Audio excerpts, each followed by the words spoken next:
memasuki ruangan ballroom. Hadirin dimohon berdiri. Indonesia telah masuk transformasi ekonomi untuk menciptakan nilai tambah bisnis Indonesia bagi dunia. 今回の変革によりインドネシアの投資は Hadirin dimohon tetap berdiri. Menyanyikan lagu kebangsaan Indonesia Raya.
Hadirin dipersilakan duduk kembali.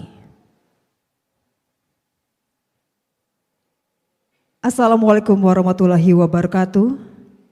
Salam sejahtera untuk kita semua. Shalom, Om Swastiastu, Namo Buddhaya, salam kebajikan. Kami mengucapkan selamat pagi dan selamat datang dalam acara Grand Launching Proyek Investasi Berkelanjutan Kementerian Investasi BKPM. Kepada yang terhormat Menteri Investasi Kepala BKPM Bapak Bahlil Lahadalia, Menteri Koordinator Bidang Perekonomian Bapak Airlangga Hartarto, Bapak Ibu pimpinan lembaga yang mewakili. Selamat pagi dan selamat datang kepada Bapak Menteri Koordinator Bidang Kemaritiman dan Investasi Bapak Luhut Binsar Panjaitan yang telah hadir pada acara kita pada pagi hari ini.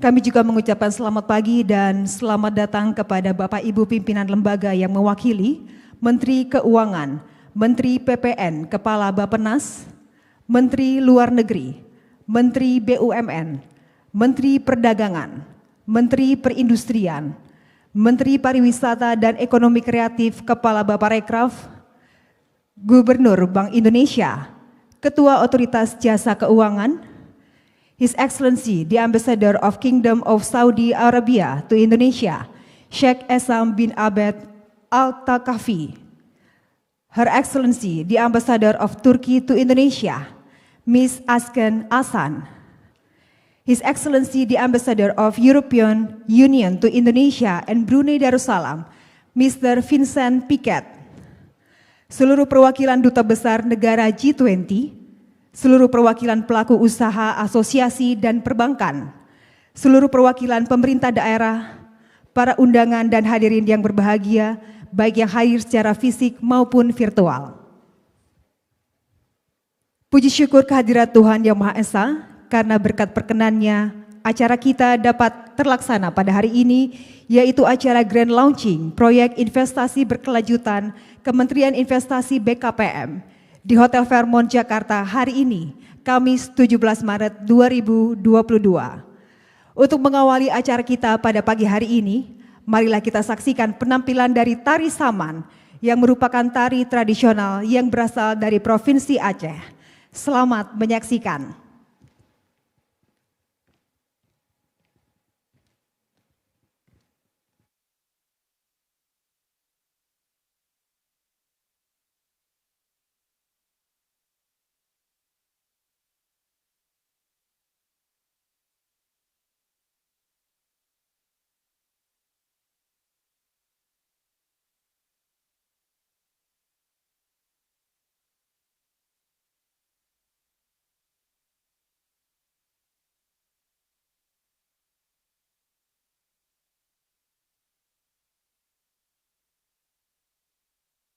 Indonesia is the most beautiful land in the universe. The land where we were born. The nation where we grew up. So many colors that live together in peace. With a million timeless treasures. With an abundance of natural wealth. Indonesia is not just wonderful. Indonesia is a wonderland.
Hadirin yang berbahagia, selanjutnya kita akan menyaksikan pemutaran video rekapitulasi proyek investasi berkelanjutan Kementerian Investasi BKPM.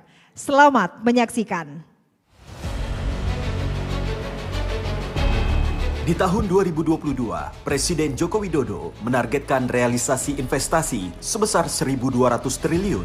Target ini ditetapkan karena investasi menjadi syarat utama agar ekonomi Indonesia mampu pulih dan bangkit setelah pandemi melanda dunia selama 2 tahun.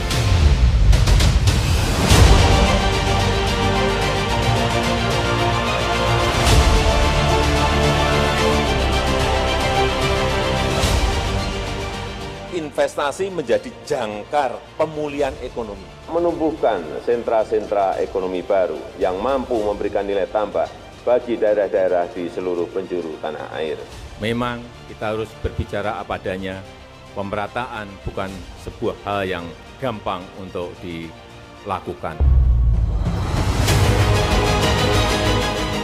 Untuk melaksanakan arahan Presiden, Kementerian Investasi Badan Koordinasi Penanaman Modal menyusun peta peluang investasi dengan 47 proyek investasi senilai total 155 triliun. Proyek ini tersebar di 33 provinsi. Dari sisi kewilayahan, dominasi lokasi proyek terletak di luar Pulau Jawa dengan 38 proyek dan 9 proyek di Jawa. Peta peluang investasi yang disusun ini sudah merupakan Profitability Study.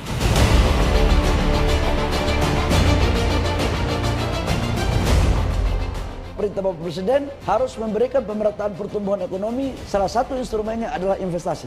Jadi sejak kami masuk di Kementerian Investasi, kuartal ketiga pada tahun 2020, investasi di luar Pulau Jawa itu lebih tinggi sekarang. Ini mencerminkan bahwa orang-orang di luar Pulau Jawa juga sudah ramah investasi, ramah ekonomi.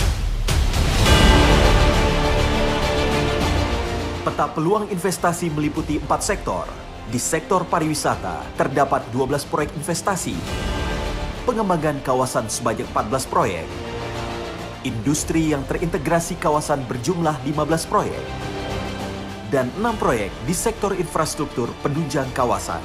Ke-47 proyek yang siap ditawarkan ini juga berkontribusi langsung terhadap pencapaian Sustainable Development Goals atau SDGs. Terdapat 5 tujuan pembangunan berkelanjutan yang paling terdampak positif, yaitu pengentasan kemiskinan, kehidupan sehat dan sejahtera, pekerjaan layak dan pertumbuhan ekonomi, berkurangnya kesenjangan, dan kemitraan untuk mencapai tujuan. Kita harus membuka seluas-luasnya pembiayaan investasi yang bersumber dari non-anggaran pemerintah, baik yang bersifat dari swasta murni, baik berasal dari BUMN, dari PPP, sehingga betul-betul dengan menggerakkan investasi inilah saya meyakini pertumbuhan kita akan bisa naik.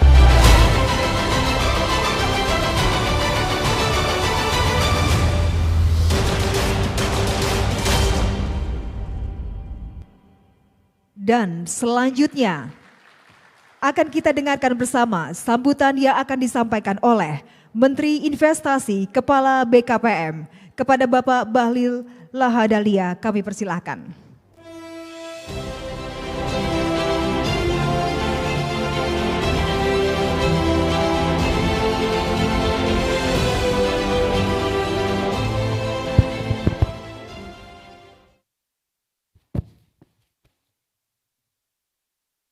Bismillahirrahmanirrahim. Assalamualaikum warahmatullahi wabarakatuh. Shalom, Om Swastiastu, Namo Buddhaya, salam kebajikan.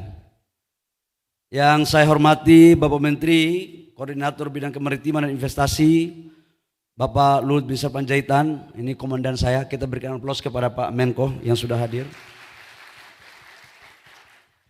Yang saya hormati dan yang saya muliakan, Bapak Ibu Duta Besar atau yang mewakili dari yang sempat hadir pada hari ini. Yang saya hormati perwakilan dari kementerian lembaga, seluruh teman-teman dunia usaha, asosiasi, perbankan, dan seluruh undangan yang mohon maaf saya tidak sebutkan satu persatu. Izinkan saya mengawali sambutan saya mengucapkan banyak terima kasih atas kehadiran Bapak Ibu semua. Hari ini sebagai bentuk mengawali proses rangkaian kegiatan G20, kami dari Kementerian Investasi mencoba untuk merumuskan beberapa langkah-langkah komprehensif dan terukur dalam kerangka mendorong investasi yang inklusif, yang berkelanjutan, dan betul-betul mendekatkan pada ramah lingkungan dan energi baru terbarukan. Sekedar saya memberikan informasi bahwa tahun 2021 realisasi investasi di Indonesia mencapai target bahkan lebih 1 triliun, di mana Bapak Presiden menargetkan kepada kami khususnya tentang foreign direct investment, investasi ini di luar dari sektor hulu migas dan di sektor keuangan itu mencapai 901 triliun. Dengan komposisi, ini penting, dengan komposisi sejak Indonesia merdeka, belum pernah investasi di luar Pulau Jawa itu lebih besar daripada di Jawa. Tapi tepatnya pada kuartal ketiga 2020 sampai dengan kuartal keempat 2021, investasi di luar Pulau Jawa itu sudah jauh lebih besar ketimbang di Jawa. Dan kita tutup di tahun 2021 sebesar 52% di luar Pulau Jawa dan di Jawa sebesar 48%. Bapak Ibu semua, saya ingin mengatakan bahwa hasil ini merupakan buah kerja keras yang dilakukan oleh pemerintahan periode sebelumnya, di mana Bapak Presiden Jokowi dengan Pak JK dalam mendorong pembangunan infrastruktur untuk menerobos dalam rangka menciptakan kawasan pertumbuhan ekonomi baru lewat instrumennya adalah investasi. Yang kedua, kami juga menyampaikan bahwa ketika dunia dilanda oleh COVID, beberapa hasil survei lembaga-lembaga dunia mengatakan foreign direct investment itu turun 30-40%. Tapi di Indonesia sejak tahun 2020 dan 2021, di 2020 turunnya 7%, dan di 2021 kita tumbuh menjadi 8%. Dan untuk di tahun 2021 perimbangan antara FDI kita dengan PMDN itu selisihnya tipis sekali. Ini sebagai gambaran bagaimana Indonesia mempersiapkan diri secara baik untuk melakukan reform. Dan juga langkah-langkah taktis untuk bagaimana menjadikan Indonesia sebagai negara ramah investasi. Dan kami tidak hanya mengurus investasi yang besar-besar, yang kecil-kecil juga atas perintah Pak Menko Marinvest harus diurus. Karena mereka punya kontribusi terbesar juga terhadap ekonomi nasional kita dan lapangan pekerjaan. Yang kedua, negara mana aja sekarang kalau dari sisi FDI yang masuk di Indonesia? Yang pertama Singapura. Di 2019, 2020 sampai 2021, Singapura masih tetap menjadi nomor pertama. Tapi mohon maaf Bapak-Bapak Dubes yang saya muliakan, menurut intuisi saya, ini semuanya sumbernya tidak semua dari Singapura. Karena Singapura dijadikan sebagai hub. Bahkan mungkin uang orang Indonesia ada di Singapura, kemudian masuk lewat Singapura. Ini sebagai bentuk objektivitas kami. Yang kedua adalah Tiongkok. Tiongkok sejak 2019 itu investasinya 4,7 billion. Di 2020 itu 4,6 billion. Di 2021 Tiongkok digeser oleh Hong Kong. Sehingga Tiongkok tinggal 3,1. Jadi nggak benar kalau kemudian ada satu persepsi yang mengatakan bahwa seolah-olah Indonesia dalam konteks investasi hanya dikuasai oleh satu negara tertentu. Bahkan di 2021 Amerika Serikat yang tidak pernah masuk 4 besar pada 4 tahun terakhir, ini di tahun 2021 masuk menjadi nomor 4 besar. Dan di Eropa biasanya cuma 1 masuk 10 besar, sekarang 2 termasuk Swiss. Bapak Ibu semua, ini terjadi akibat respon positif baik dari dalam maupun luar negeri terhadap pemberlakuan Undang-Undang Cipta Kerja, di mana proses kita semakin transparan, sekalipun kami akui masih ada kekurangan. Tapi pemerintah selalu berusaha untuk bagaimana mendorong percepatan hal tersebut. Yang kedua, visi Bapak Presiden Jokowi adalah bagaimana mendorong transformasi ekonomi. Transformasi ekonomi ini harus diartikan sebagai bentuk investasi untuk kita mendorong industrialisasi. Saya ingin melaporkan bahwa Pak Menko, sekarang investasi kita 2019, 2020, 2021, barang untuk mesin logam ini sekarang nomor 1, Pak. Jadi investasi kita sekarang, kalau bisa kita lihat di data slide, di 2019 itu hanya 61 triliun. Di 2020 itu 94 triliun. Dan di 2021 ini 117 triliun. Artinya industri-industri kita sekarang kita dorong betul-betul, dan itu bisa kita lihat dari ekspor kita ke China yang di 2018 defisit kita masih 14 sampai 16 billion, sekarang defisit kita tidak lebih dari 2 billion US dollar. Kita hajar dengan program-program apa yang telah dicanangkan oleh Pak Menko di pemerintahan sebelumnya. Bapak Ibu semua yang saya hormati, hari ini adalah hari yang kami menawarkan tentang konsep investasi yang kita sudah lakukan. Ini sudah FS. Selama ini kami akui pemerintah Indonesia dalam melakukan promosi investasi selalu berbicara tentang kekayaan, selalu berbicara tentang luas pulau, selalu berbicara tentang jumlah penduduk. Dan dalam pandangan saya sebagai mantan pengusaha, ini menurut saya ini tidak terlalu paten, meminjam bahasa Pak Menko, Pak Luhut. Jadi kami merumuskan 47 proyek ini sudah ada pra-FS-nya. Dari prawisata, kemudian dari infrastruktur, kemudian dari industri, semuanya ada. Harapan kita, ini bisa kita tawarkan kepada teman-teman dunia usaha yang mencoba untuk melakukan kolaborasi. Terakhir, karena nggak boleh lama-lama saya, ada bos saya soalnya, nanti takut kualat.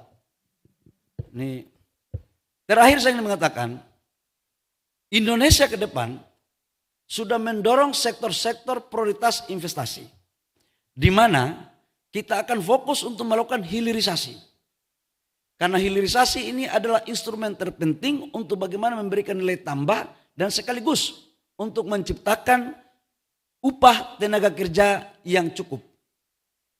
Hilirisasi ini kita sudah lakukan memulai dari nikel. Bapak-bapak Dubes yang mulia, Indonesia konsisten untuk mendorong energi baru terbarukan. Indonesia konsisten untuk mendorong pembangunan investasi yang ramah lingkungan. Atas dasar konsistensi itu, kami hari ini melarang ekspor ore nikel. Salah satu tujuannya adalah kami ingin untuk membangun industri baterai salah satu terbesar di dunia. Itu cita-cita kami. Dan hari ini LG itu sudah memulai pembangunannya sebesar 142 triliun, di mana bekerja sama dengan IBC, yaitu BUMN Indonesia, yang memulai dari hulu, dari tambang, smelter, prokursor, cathode, baterai sel, kemudian mobil. Mobilnya kemarin kita sudah resmikan, Hyundai. Itu satu integrasi, kemarin mobil listrik pertama di Asia Tenggara dan di Indonesia baru pertama. Jadi ini bukan baru akan nanti, tapi sudah kita lakukan. Dan untuk baterai selnya mulai akan berproduksi diperkirakan di 2023 akhir. 2023 akhir. CATL juga demikian, melakukan hal yang sama. Tahun ini kita akan menyetop lagi boksit atas perintah Pak Menko.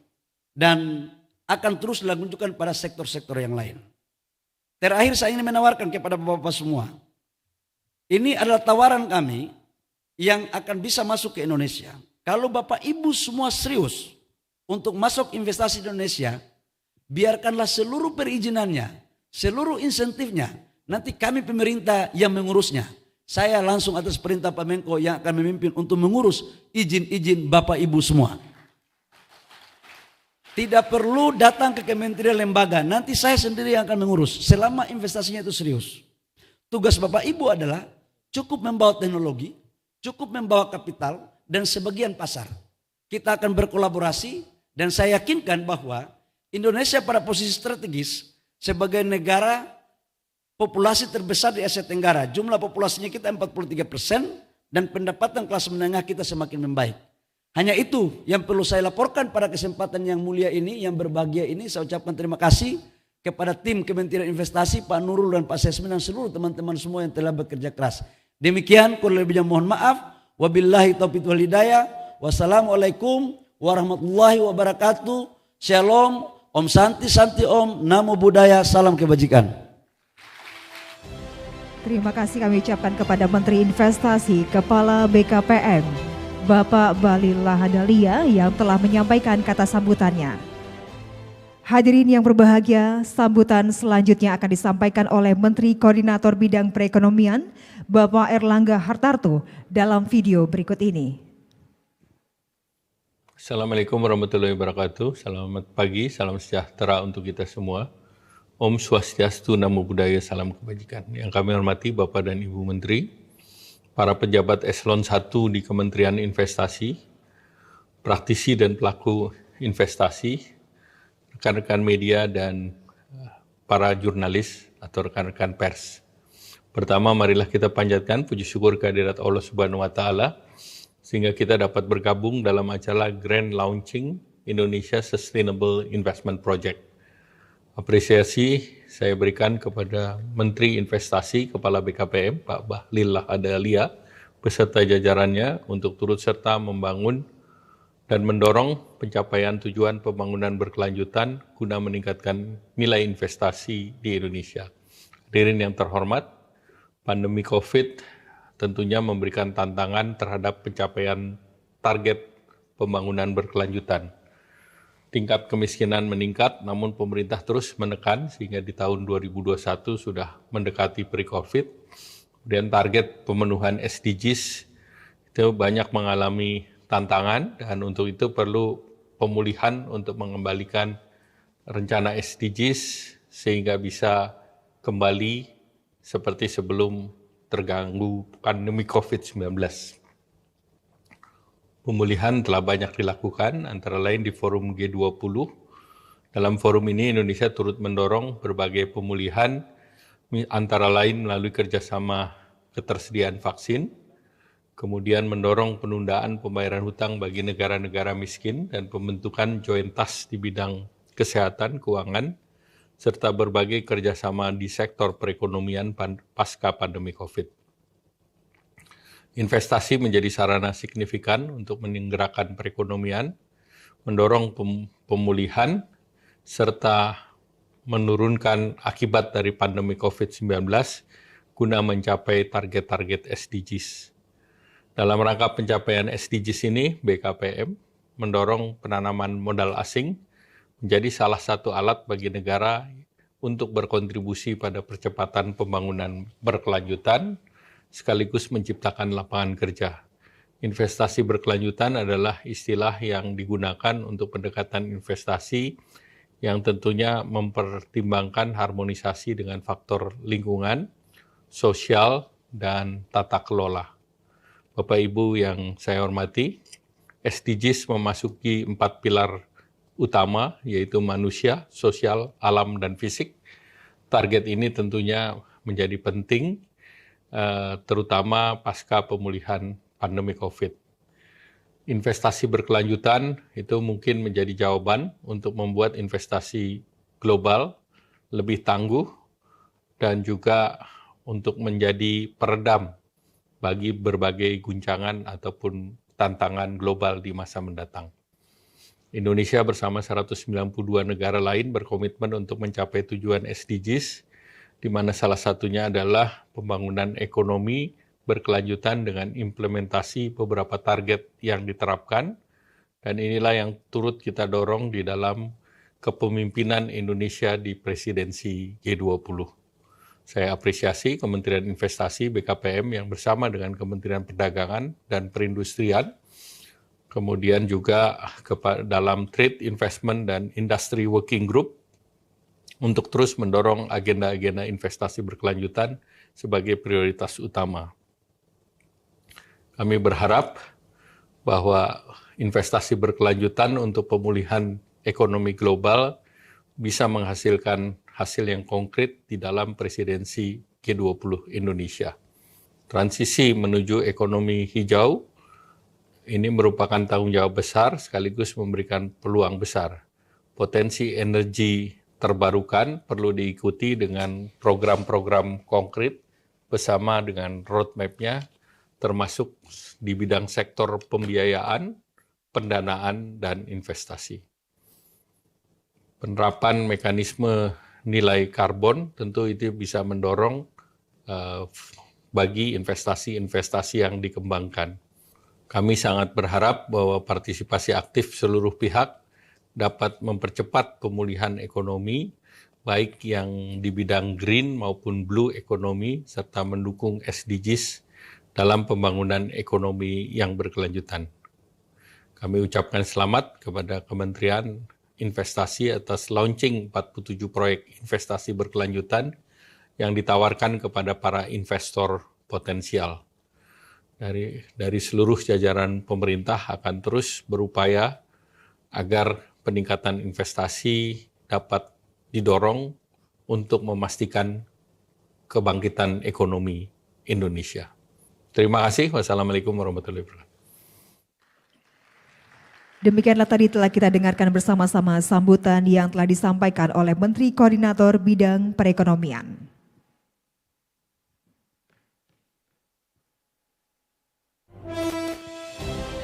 Selanjutnya akan kita dengarkan bersama sambutan yang akan disampaikan oleh Menteri Koordinator Bidang Kemaritiman dan Investasi kepada Bapak Luhut Binsar Panjaitan. Kami persilahkan.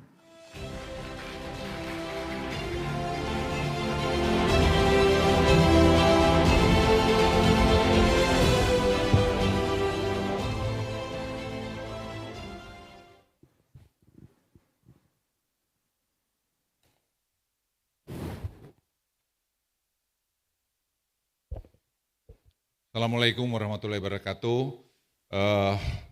Pak Bahlil yang saya hormati, para hadirin yang berbahagia, giliran saya untuk memberikan penjelasan pada ground launching Indonesia Sustainable Investment Project ini. Kalau kita lihat pentingnya yang berkelanjutan, Indonesia itu berkomitmen menurunkan minimal 29% emisi BAU-nya pada 2030 dan kita kerja keras sekali untuk mencapai net zero 2060 atau mungkin lebih awal dari 2060. Nah, Indonesia National Determined Contribution NDC Paris Agreement itu seperti di slide saya kira sudah kita lihat dari energi berapa tahun 2010 dan seterusnya dan waste, industry, farming, forestry, dan semua. Dan kita punya kontribusi yang konkret. Jadi kita tidak hanya bicara kepada wacana-wacana. Karena ini tentu dampaknya pada banjir, kekeringan, kekurangan bahan makan, pangan, dan penyebaran penyakit. Dan Indonesia ini negara kepulauan, kalau banyak masalah, temperatur bumi naik, itu akan membuat pulau kita juga jadi tenggelam. Namun demikian, anggaran perubahan iklim pada BUMN juga tidak mencukupi. Kalau kita lihat, anggaran perubahan iklim itu hanya ada 102 triliun atau 4,3%. Padahal kita butuh 343 triliun. Jadi angka ini memang kurang. Nah, kalau kita lihat kekurangannya cukup besar, nah apa yang harus kita lakukan untuk itu? Dan itu nanti ada beberapa program yang bisa kita kerjasamakan. Nah, pemerintah telah menetapkan tentuan terkait nilai ekonomi karbon pricing dan sedang bekerja untuk implementasinya. Dan ini sekarang semua berjalan. Saya kira task force yang sudah menyelesaikan ini, yaitu tadi mengenai investasi pembangunan berkelanjutan dan juga tadi proyek energi baru terbarukan. Dan karena kita kaya sekali, jadi kita sebenarnya beruntung Indonesia ini punya itu semua. Jadi energi transition mechanism ini juga bisa jalan dan mungkin nanti kita negara yang salah satu akan membuat showcase di G20, kita akan umumkan 350 megawatt nanti early retire dari coal fire. Itu akan kita lakukan. Tidak hanya kita berbicara wacana-wacana yang saya selalu bilang juga di COP kemarin di Glasgow, kita mendengar triliun dolar hanging around gitu, tapi begitu kita minta implementasinya juga jalan. Kebijakan nilai ekonomi karbon juga saya kira sudah kita susun dan saya kira terpadu sekali semua kementerian dan ini saya kira bagus. carbon cap, trade, and tax. Ini saya kira penting untuk dipahami karena kita betul-betul ingin main di sini. Kemudian kalau kita lihat contoh skema blended finance yang melibatkan pihak swasta, ini adalah skema dari ETM, Energy Transition Mechanism, dapat digunakan untuk early retirement PLTU batubara. Kemarin waktu tim dari Amerika datang di kantor saya jelaskan bahwa kita tuh sangat siap ini. Tinggal bagaimana sekarang kita nyampaikan. Jadi sama Ambassador Bob Blake saya sampaikan kita sangat siap. Jadi sekarang kolaborasinya yang konkret. Memang waktu itu saya bicara sama John Blake, kita bicara 5,5 gigawatt, tapi saya sampaikan kemarin tidak usahlah bicara besar-besar gitu karena kita sudah deal di Washington, ternyata juga tidak jadi di Glasgow, diundur. Saya bilang kalau Anda bisa nanti membuat 1,5 gigawatt saja di G20, itu saya kira angka yang sudah bagus. Jadi kalau Anda lihat yang kiri adalah business as usual, dan kalau itu tidak kita lakukan apa-apa kan seperti ini. Jadi kita akan makin parah keadaan di dunia. Dan banyak negara-negara maju itu berpikir negara berkembang ini nggak care. Saya bilang waktu di Washington, kita itu care. Care kita kenapa? Care kepada next generation of Indonesia. Kita nggak pikir pada dulu orang lain, kita berpikir the next generation of Indonesia itu jangan jadi victim dari wrong policy done by this existing government. Nggak boleh. Jadi kalian tidak usah khawatir, kalian tidak perlu ajarin kami apa yang harus dilakukan. Kita berbicara sama yes, tapi tidak perlu kalian khawatir bahwa kami tidak akan melakukan. Pasti kita lakukan, karena saya tidak mau lihat cucu saya sengsara karena polisi yang salah kami lakukan. Nah, potensi investasi hijau lainnya besar, sangat besar. Jadi Indonesia itu sedang membangun ekosistem EV, electric vehicle. Ini sedang jalan sekarang, dan kita sampai sudah nikel cobalt sulfide ini, kita akan masuk pada baterai prekursor, kita akan masuk kathode ini, baterai cell pack, yes, dan yang paling ujung tadi baterai recycling baterai. Ini sudah groundbreaking di Morowali, dan kita harap dalam tahun depan ini sudah bisa merecycle semua use baterai yang lithium baterai yang ada di seluruh dunia, yang mau nanti dibawa di sini atau yang kita pakai di sini. Nah, upstreamnya semua ini Anda lihat semua terstruktur, kita sudah susun sedemikian baik sehingga tidak ada perlu keraguan-raguan mengenai ini. Nah, dengan rencana berkelanjutan tidak hanya bergantung pada tambang juga, tapi seperti saya singgung tadi, recycle baterai yang sudah kita gunakan, kita ambil lagi ekstrak itu biasanya 98,5%. Jadi teknologi sekarang itu betul-betul sebenarnya sudah sangat maju. Jadi negara kita ini bukan negara yang bisa dianggap kelas 2 lagi. Tadi sudah disinggung oleh Pak Bahlil, tahun lalu kita punya ekspor trade deficit itu hanya less than $2 billion dengan Tiongkok. Tahun ini kita pasti surplus dengan Tiongkok. Dan kita kena anti dumping dengan Tiongkok berapa banyak. Apa yang saya maksud di sini, kita itu negara yang makin kompetitif. Itu saya pikir orang Indonesia harus sadar. Atau investor asing harus sadar. Kita bukan negara yang mau begini-gini, enggak. We never beg to any, begging to any countries. No. We have to talk sama.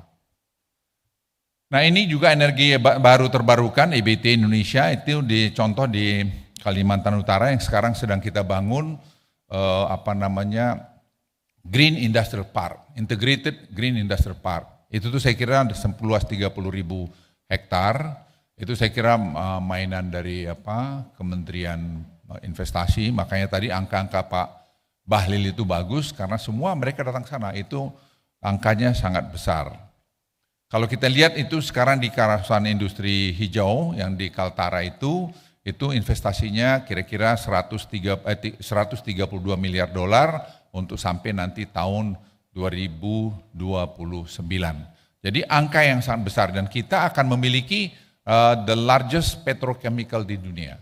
Jadi kita dengan investasi 56 miliar dolar dan itu akan membuat outcome-nya itu 67 miliar dolar. Sehingga apapun nanti yang kita butuhkan dalam produksi ini semua kita punya. Dulu kita terlalu impor semua raw material dan itu kita alami, pelajari waktu kita COVID-19. Di mana waktu India di lockdown, kita paracetamol aja tidak punya. Sekarang akibat itu kita sudah punya. Jadi kita mengurangi impor kita per hari ini, saya kira sudah hampir lebih 40%. Dan itu kita terus lanjutkan dengan e-katalog, yang akan diluncurkan oleh Presiden nanti tanggal 24, di mana semua government procurement itu yang jumlahnya 1.170 triliun, itu bertahap kita mulai gunakan untuk membeli produk-produk dalam negeri, yaitu sebanyak 400 triliun. Yang itu punya dampaknya pada pertumbuhan ekonomi kita, dari BPS menghitung 1,71%. Ini tidak pernah kita lihat, itu seangkat 32 miliar dolar bisa investasi tiap tahun di kita. Dari kantong kiri kita pindah kantong kanan. Nah ini sebenarnya kita kadang-kadang tidak tahu bahwa negara kita ini sakti. Nah Anda lihat lagi potensi EBT, kita salah satu potensi EBT terbesar di dunia. Ini ada 437 gigawatt. Baru kita gunakan tadi itu 2,5 gigawatt. Jadi Anda bisa bayangkan potensi ini, makanya saya katakan sama John Kerry, saya bilang we don't have problem. Yang mau early retire kita sudah ada gantinya, ada geothermalnya, ada ini, ada ini. Karena kita tetap pengen base load-nya kuat. Tidak boleh ada base load-nya, kita bikin dulu misalnya solar panel, base load-nya tidak ada. Base load-nya harus tetap ada, yaitu tadi seperti geothermal dan seterusnya. Jadi saya pikir kita harus bangga jadi orang Indonesia, dan kepada teman-teman investor, di sini ambassador banyak. This part of my discussion also with MBS Excellency, ambassador from Saudi, that he really want to invest in the renewable energy. Ini next slide. Nah kalau kita lihat tadi infrastruktur ini seperti ini, dalam investasi, kita lihat juga insentif yang diusahakan. Saya kira Pak Bahlil tadi sudah memberikan panjang lebar. Saya ada 2 slide yang pengen saya sampaikan di sini. Ada slide tadi satu yang ini. Jadi setelah nikel ore, tadi sudah dijelaskan, tahun lalu ekspor kita iron steel itu 21 miliar dolar, 20,9 miliar dolar. Tahun 2015 itu hanya 2 miliar dolar. Jadi 10 kali lebih besar. Itu yang membuat trade deficit kita dengan Tiongkok itu langsung balance. Ya, dan tahun ini kita tidak hanya iron steel lagi, nah ini turunan yang merah ini. Jadi yang merah ini iron steel, putarannya ini itu semua macam-macam lagi turunan yang kita buat. Dan ini sebagian besar juga nanti kita taruh di berbagai tempat seperti di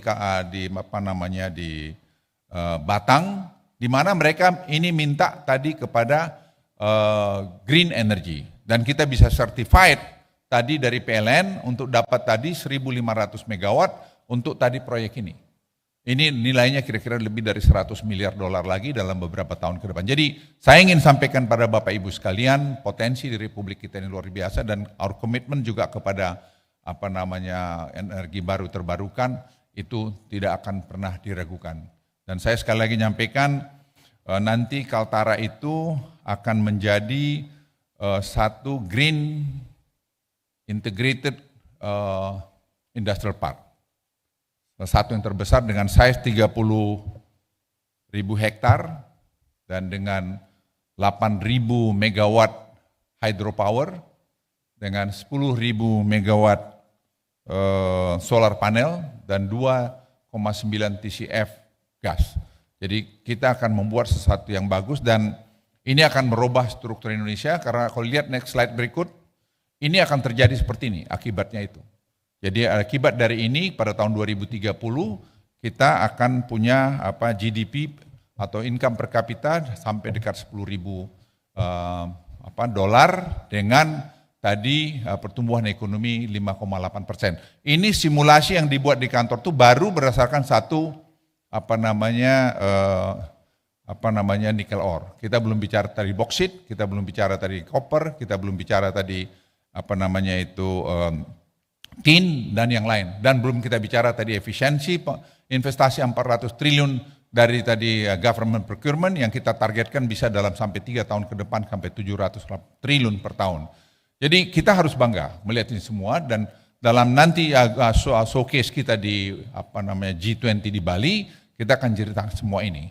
Saya kira itu dari saya pada kesempatan ini. Mudah-mudahan kita semua yang hadir di sini, teman-teman dari luar negeri dan juga dalam negeri, Anda jangan pernah ragu bahwa negara kita ini betul-betul bagus. Anda lihat kemarin, currency yang terbaik sampai hari ini Republik Indonesia. Inflasi kita hanya 2,6%. Anda lihat juga tadi stabilitas rupiah kita, karena dolar makin banyak di Indonesia, Begitupun kan ada orang outflow $1 billion keluar, itu dampaknya hanya 0,5%. Dan lebih daripada itu, sekali lagi saya sampaikan bahwa sekarang yang memiliki bond-bond di Indonesia itu lebih banyak dari orang kita sendiri, mungkin 80%, 20% asing. Jadi itu struktur ini saya kira sangat bagus sekali.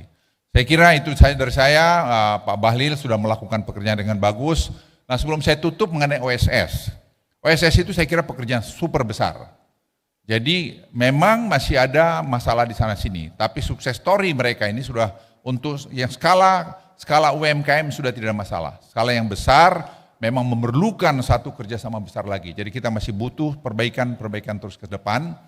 Istilah dari tim itu bilang begini ke saya, suruh bangun lagi Steve Jobs dari kuburannya sama Bill Gates untuk menyelesaikan sehari juga akan selesai, seminggu juga nggak selesai. Karena apa? Kita membutuhkan 2000 digital map dari kabupaten kota, kita baru punya 56. Nah itu kita harus genjot. Nah kalau itu selesai, secara bertahap semua dilakukan, kita jauh akan lebih hebat lagi ke depan. Saya kira dalam 2 tahun, 1,5 tahun, kita akan bisa menyempurnakan itu semua. Jadi kalau ada keluhan teman-teman di OSS itu, tidak ada yang salah. Tapi kita harus berkorban dulu sedikit, untuk tadi masukkan ini. Nah sekarang lagi kita cari solusinya bagaimana dan kita tidak perlu mengatakan bahwa ini yang salah atau salah, tidak. Memang ini pekerjaan magnitude-nya betul-betul gigantic karena kita menyatukan semua. Nah kita beruntung Undang-Undang Cipta Kerja kemarin ada sehingga banyak masalah yang bisa terselesaikan. Itu saja dari saya, mudah-mudahan apa yang dirancang ini semua bisa berjalan dengan baik. Wassalamualaikum warahmatullahi wabarakatuh. Terima kasih, kami mohon tetap berada di atas panggung. Pak Menteri, kami mohon tetap berada di atas panggung karena selanjutnya kita akan menuju agenda selanjutnya. Kami juga mengundang Menteri Investasi Kepala BKPM untuk dapat naik ke atas panggung. Acara selanjutnya adalah Grand Launching Proyek Investasi Berkelanjutan Kementerian Investasi BKPM.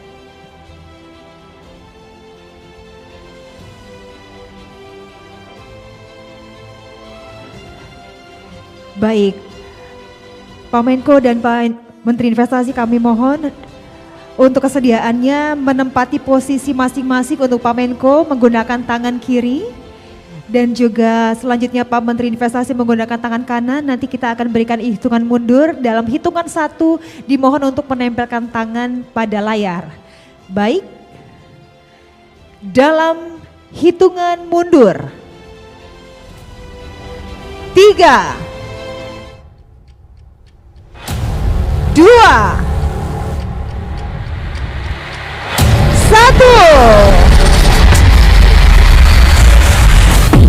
Selamat, dengan ini proyek investasi berkelanjutan Kementerian Investasi BKPM resmi diluncurkan.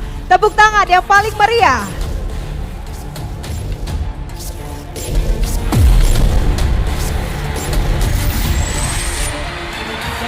Baik, jangan kemana-mana dulu karena selanjutnya akan dilanjutkan dengan peninjauan pameran atau exhibition tour. Nanti layar akan berbelah.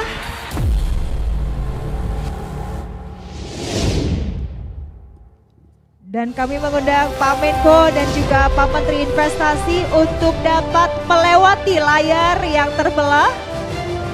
Karena selanjutnya akan melakukan peninjauan pameran atau exhibition tour yang nantinya akan didampingi oleh para pemimpin atau pendamping yang ada di exhibition tour.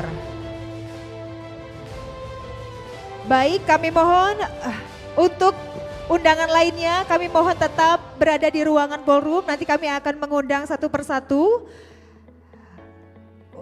Untuk menjaga protokol kesehatan, tur akan dibagi menjadi beberapa rombongan. Kami mohon untuk bersabar. Yang pertama, kami mengundang Bapak Ibu Duta Besar, perwakilan Duta Besar negara G20, dipersilahkan.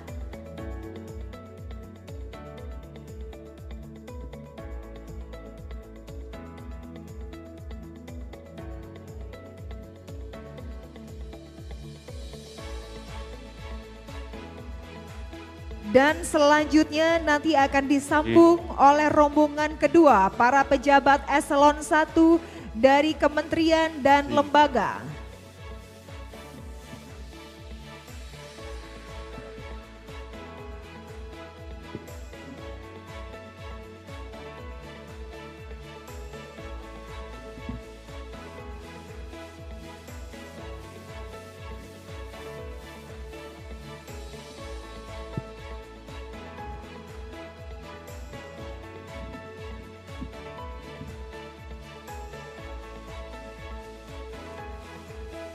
Dan untuk rombongan terakhir kami mohon bersabar. Para pimpinan perusahaan serta Bapak Ibu tamu undangan lainnya.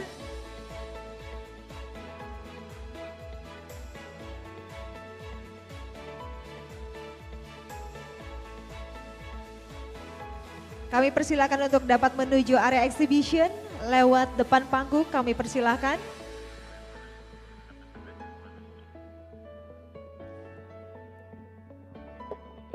Dan tentunya hadirin sekalian, demikianlah seluruh rangkaian acara Grand Launching Proyek Investasi Berkelanjutan Kementerian Investasi BKPM. Saya Nana Viana mewakili penyelenggara yaitu Kementerian Investasi BKPM mengucapkan terima kasih banyak dan mohon maaf jika terdapat kekurangan dalam penyelenggaraan kegiatan kita pada hari ini. Sampai jumpa di lain kesempatan. Wassalamualaikum warahmatullahi wabarakatuh. Namo Buddhaya. Om Santi Santi Santi Om.